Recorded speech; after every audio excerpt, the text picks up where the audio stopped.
Hello everyone, today we'll be looking at some quick solutions to the chemistry section of All India AIATS Test Series JEE Advanced 2019 Test 5A Paper 2 Code C and D. So let's start with the first section.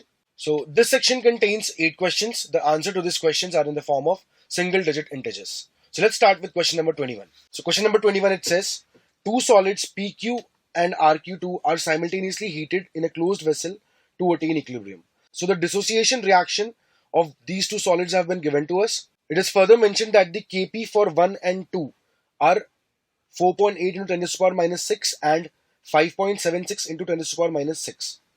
So if partial pressure of P at equilibrium is 2 into 10 to the power minus x, then we have to comment on the value of x. So let us try and solve this simultaneous equilibriums. So in the first reaction, PQ solid dissociates into P gaseous plus Q gaseous.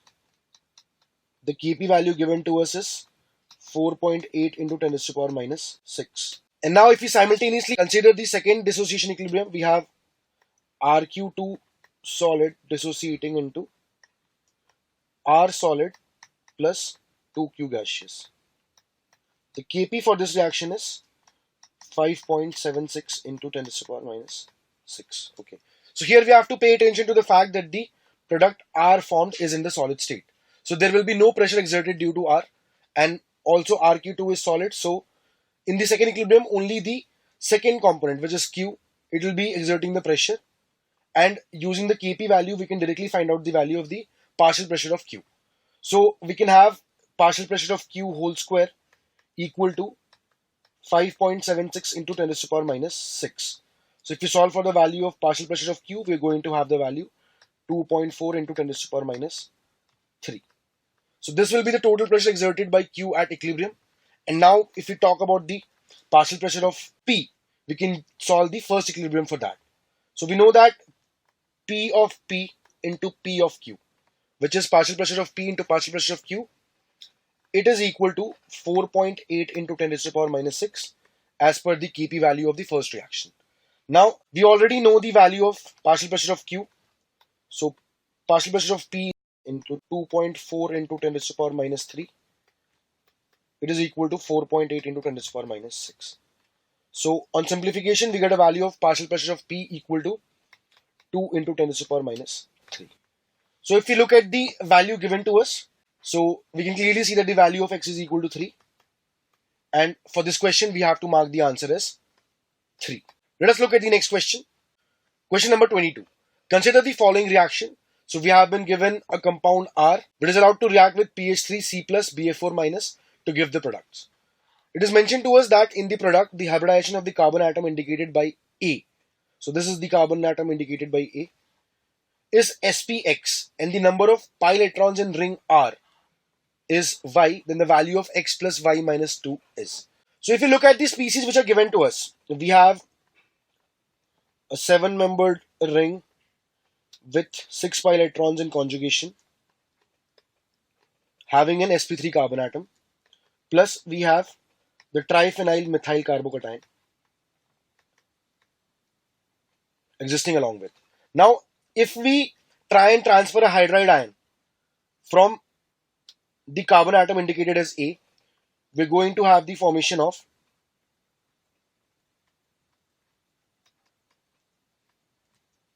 this species, which is the tropylium cation, and we're going to have pH, CPH, and the carbocation shall be added with the hydride which was extracted from the 7-membered ring. So now if we look at the reactants in the products, we know that the equilibrium will be shifted in that direction which contains more stable species. So in this question, we have to directly compare the stabilities of the tropylium cation and the triphenyl methyl carbocation. Tropylium carbocation is aromatic, so it has to be more stable than the triphenyl methyl carbocation, and so the equilibrium will be shifted in the direction where the tropylium carbocation exists.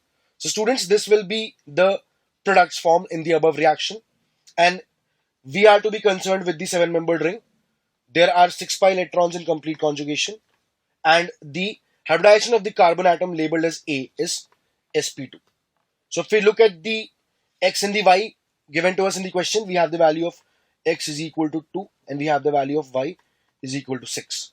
So if we talk about the value of x plus y minus 2, we have the value equal to 6. So students, for this question, we have to mark the answer as 6. Let us look at the next question. Question number 23. Consider the stereochemistry of each molecule given below. So we have been given 4 structures. So it is mentioned that find out the RS configuration of each molecule. Assign number 1 to the molecule if it has R configuration and 2 if it has S configuration. Then the value of the summation of the assigned numbers of the molecules as per the question is. Okay. So we have to convert the given wedge dash projections into the Fisher projection to be able to look at the RNAS configuration. So let us try and convert the given wedge dash into the Fisher projection. So if we talk about the first compound, so we have H and Me in the plane. So we can view along this direction.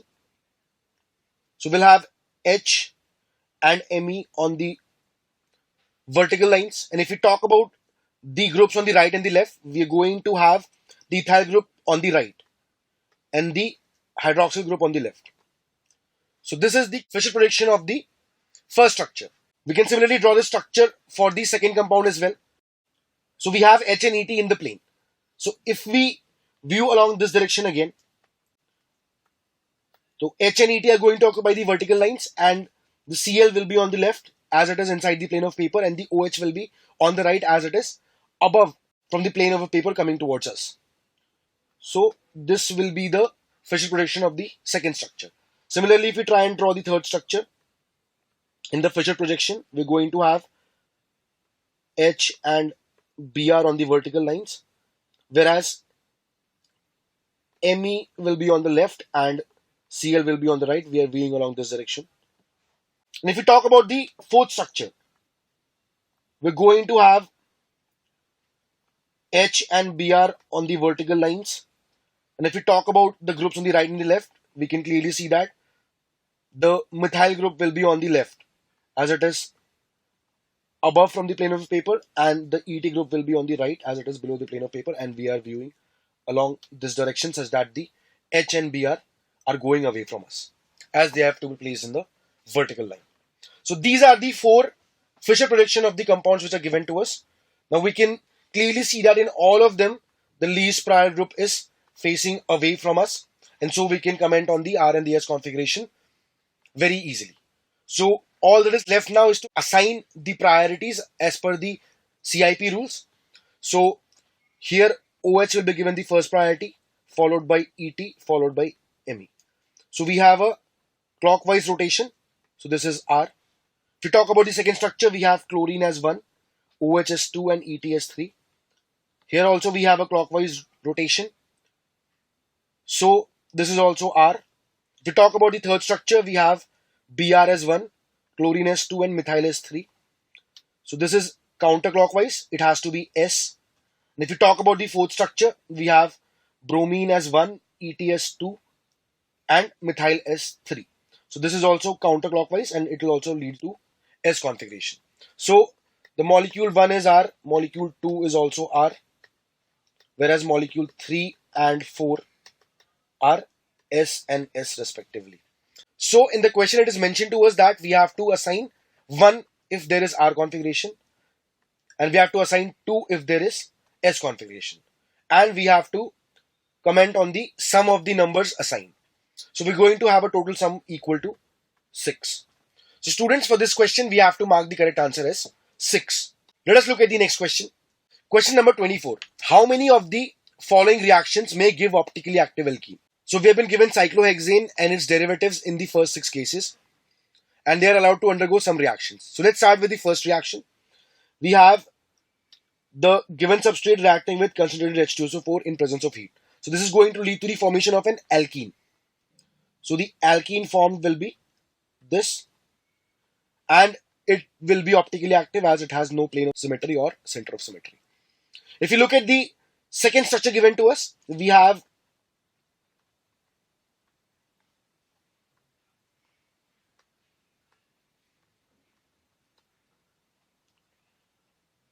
this structure, and it is allowed to undergo E2 elimination with alcoholic OH minus.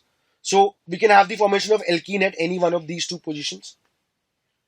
So this is going to lead to the formation of this structure. So this is also optically active as it has no plane of symmetry or center of symmetry. If we talk about the third structure now, in the third structure we have the given substrate reacting with Mg in presence of dry ether. So it will lead to the formation of a Grignard reagent at this position, which will attack intramolecularly, leading to the formation of an alkene.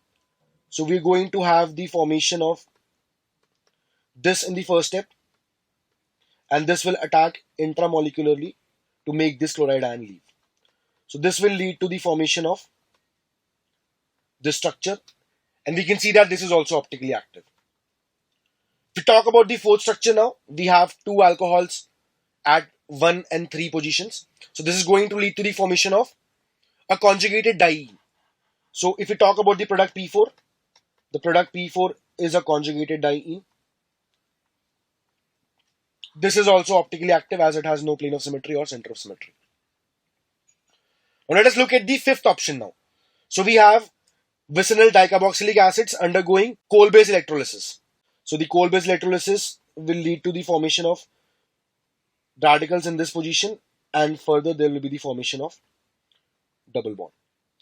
Now if we talk about the product P5, it is going to have a plane of symmetry. So this is optically inactive. If you look at the next structure now, we have a similar case in which there is a vicinal diacid which is allowed to undergo coal-based electrolysis. Similarly, in this case also, we are going to have the formation of radicals first, and then they will combine intramolecularly to lead to the formation of alkene. So if we talk about this structure, which is P6, this structure also has a plane of symmetry, students. And this is also optically inactive.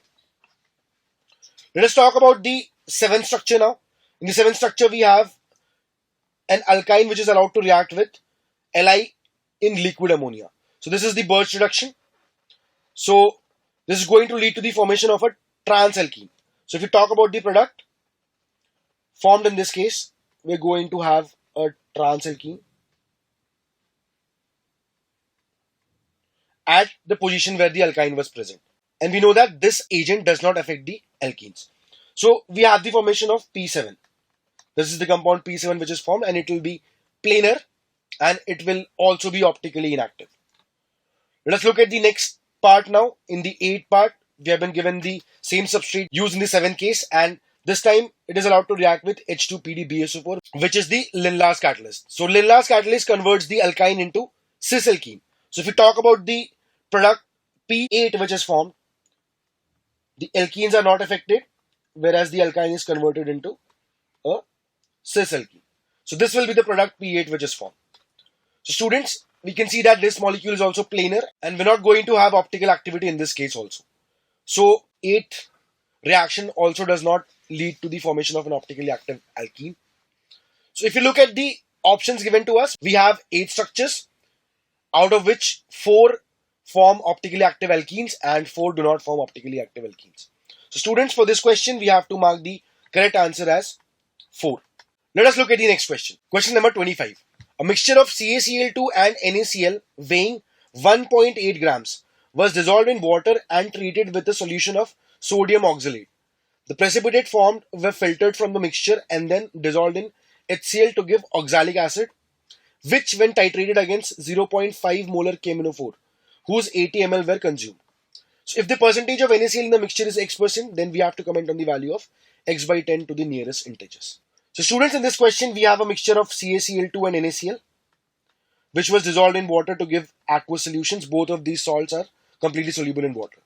Now, to this solution, we have added sodium oxalate, Na2C2O4. Now, Na2C2O4 is soluble, but when the oxalate ions react with calcium 2 plus ions, they give a precipitate of calcium oxalate.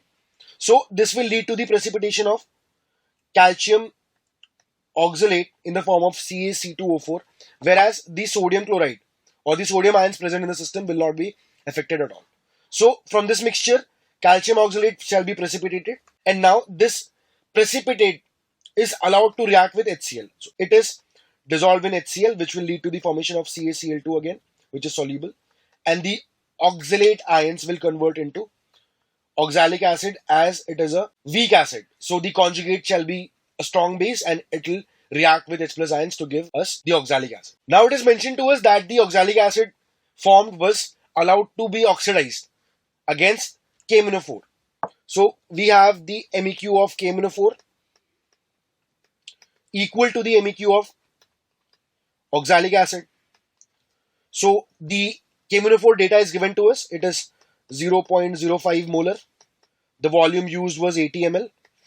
And the N factor of K-4 in the acidic medium is equal to 5. So we can have the MEQs of H2C2O4 now. We can assume that there are N millimoles. And the N factor of H2C2O4 is equal to 2. The oxalate ions are converted into CO2. So from this equation, we can find out the value of number of millimoles of the oxalic acid. It comes out to be equal to 10 millimoles. So now we can have a balance in the system. So the number of moles of oxalate ion shall be equal to the number of moles of calcium ions present in the system. So we can say that the number of calcium 2 plus ions is equal to 10 millimoles as well. Now students, these calcium ions are coming from the CaCl2 itself. So we can say that the number of moles of CaCl2 is also equal to 10 millimoles. So we can have the mass. The grams of CaCl2 present shall be equal to 10 into 10 to the power minus 3 into the molar mass, which is 111. So this gives us a value of 1.11 grams.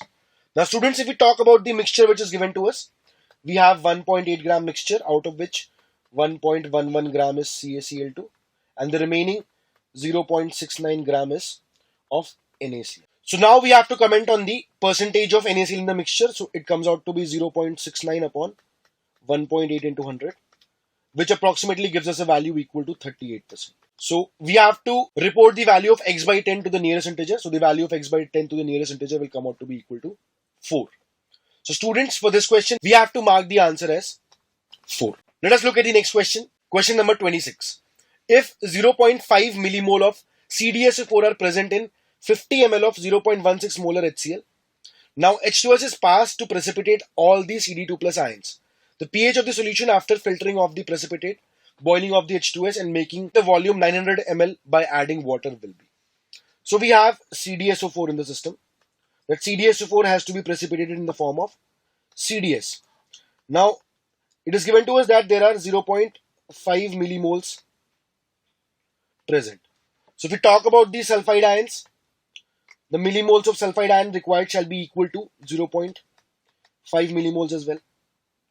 And all of these sulfide ions will be coming from the H2S. So the sulfide ions will also lead to the formation of 2 moles of H plus ions per mole of the sulfide ion produced. So we can have the total moles of H plus produced from H2S, or we can have the millimoles. It shall be equal to 1 millimole. And if we talk about the system now, we have HCl as well and we have H2S. The H plus ion coming from HCl is equal to 50 into 0.16 millimoles. So this is approximately 8 millimole. And if we talk about the H plus coming from H2S is equal to 1 millimole, as we had already seen before. So the total H plus ion in the system,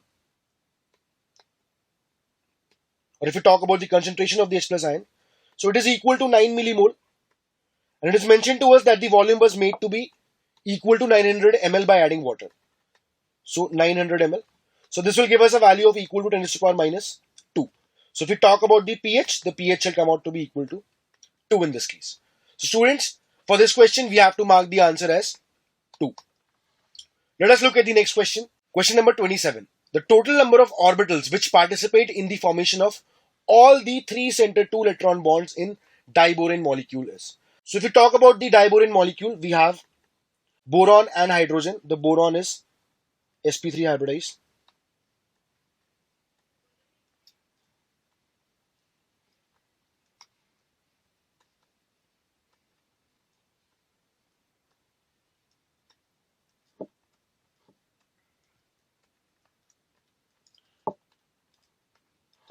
So this is the structure of diborane. And if we talk about the electron deficient 3 center 2 electron bonds, so they are indicated in green. So if you talk about the total number of orbitals which are participating in the formation of 3 center 2 electron bonds, we have a total of 3 orbitals in the bond above and 3 orbitals in the bond below. So a total of 6 orbitals are involved in the formation of all the 3 center 2 electron bonds present in diboron. So students, for this question we have to mark the answer as 6. Let us look at the next question. Question number 28. Consider the following statements. So we have been given a set of statements and the examiner seems to be interested in the number of statements which are correct. So let's start with the statement given in option A. Vaporization of a liquid is the illustration of a process for which delta H and delta S both are positive. This statement is correct, students. In order to vaporize any liquid, the strong bonds in the liquid phase have to be overcome. So for that, the heat has to be supplied to the liquid. And if we talk about the delta S, obviously the entropy in the vapor phase will be greater than the entropy in the liquid phase. So first statement is correct. If you look at the statement given in option B, if a system is isolated during mixing of noble gases, its entropy cannot decrease. This is also correct, students. In an isolated system, during mixing of noble gases, the entropy always increases. If we talk about the C statement now, if entropy of an isolated system is fixed and no work is done, internal energy cannot increase. So this statement is also correct, students. Entropy is not changing. It means that there is no heat involved. And it is also mentioned to us that there is no work done. So Q is 0, W is 0. So delta U also has to be 0 as per the first law of thermodynamics. So we can say that the internal energy change shall also be equal to 0. So the third statement is also correct. If you look at the statement given in option D now, if a closed system is at equilibrium at constant T and P, Gibbs free energy cannot increase. So we know that dG is equal to VdP minus SdT. So it is given to us that dP is also 0 and dt is also 0. So the value of dG shall be equal to 0. So this statement is also correct. The Gibbs free energy change will be 0 in this case. If you look at the statement given in option E now, at a certain pressure and temperature, the vaporization is a reversible process where delta G is equal to 0 and delta H is equal to T delta S. So if we talk about water in this case, so at a pressure of 1 atmosphere and a temperature of 373 Kelvin, the vaporization is a reversible process. So obviously the examiner is talking about the boiling point of the liquid. So this statement is correct. At the boiling point, the vaporization process is a reversible process. If we talk about the statement F now, when T is less than equilibrium temperature, delta G naught is negative for vaporization process. This is incorrect, students. If T is less than the boiling point, vaporization will not take place. So delta G will be positive for that process at that temperature. So statement F is incorrect. Let us look at statement G now. The ultimate requirement for the spontaneity of a process is that the entropy of the universe should increase in course of reaction. This is correct, students. Delta S universe has to be positive for any spontaneous process. Let us look at the last statement. At a higher temperature, the T delta S terms dominates and delta G becomes negative for the vaporization process, which is spontaneous. So if we talk about the delta G, it is given by delta H minus T delta S. Now we've seen that delta H is positive and delta S was also positive. So at large values of temperature, the minus T delta S term will become more negative than the positive value of delta H and the delta G shall become negative. So the statement given in option H is also correct. Students, in this case, we have been given 8 statements out of which only 1 is incorrect and 7 are correct. So we have to mark the answer to this question as 7. Let us look at the next section. This section has 8 questions. Each question has 4 options out of which 1 or more than 1 option may be correct.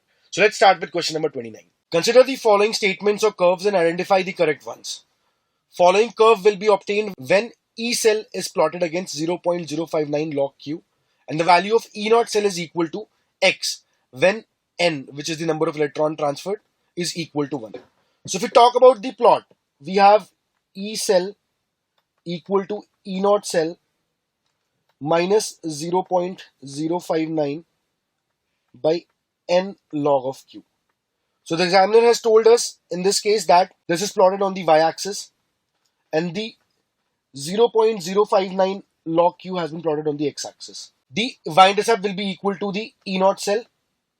And if you talk about the slope, slope is given by minus 1 by n. So we can talk about the magnitude of the slope. It shall be equal to 1 by n. Now it is told to us that the value of E0 cell shall be equal to x, the x which is labeled to us in the question, which is the x-intercept. It shall be equal to E0 cell when the value of n is equal to 1. So when n is equal to 1, we have the slope value equal to 1, which means that the y-intercept shall be equal to the x-intercept. So if we talk about the intercepts, the y-intercept is E0 cell and the x-intercept is told to be x. So we can see that E0 cell shall be equal to x when the value of n is equal to 1.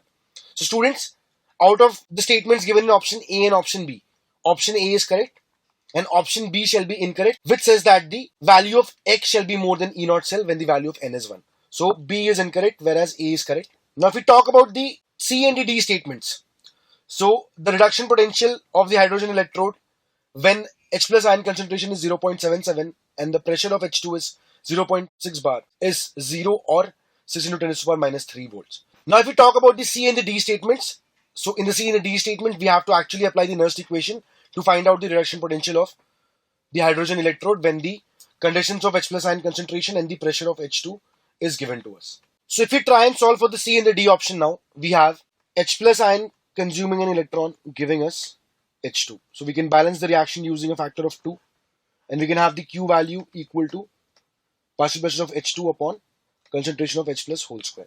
So we can talk about the E. E shall be equal to E0 minus 0.059 by 2 into log of Q. So the E0 value is equal to 0 as it is the SHE which we are dealing with. So minus 0.059 by 2 into log of pH2 minus 2 times log of H plus ion concentration. So if we talk about the pH2 values, the pH2 value given to us is equal to 0.6. And if we talk about the H plus ion concentration, it is given to be equal to 0.77. Now the log values have been given to us. This can be simplified to 0.059 by 2 into log of 0.6. So the value of log of 0.6 given to us in the question is equal to minus 0.22 minus 2 times log of 0.77. So if you look at the log of 0.77 value which is given to us in the question, it is equal to minus 0.11. So these terms will exactly cancel out each other and this will come out to be equal to 0. So the value of the electrode potential of H plus to H2 under the given conditions is equal to 0. So if we look at the options, option C and option D, we can clearly see that the option C is correct as the potential is 0 and not 6 into 10 to the power minus 3 as mentioned in the D statement. So out of C and D, we have to select C as correct. And for this question, we have to mark the correct answers as option A and option C.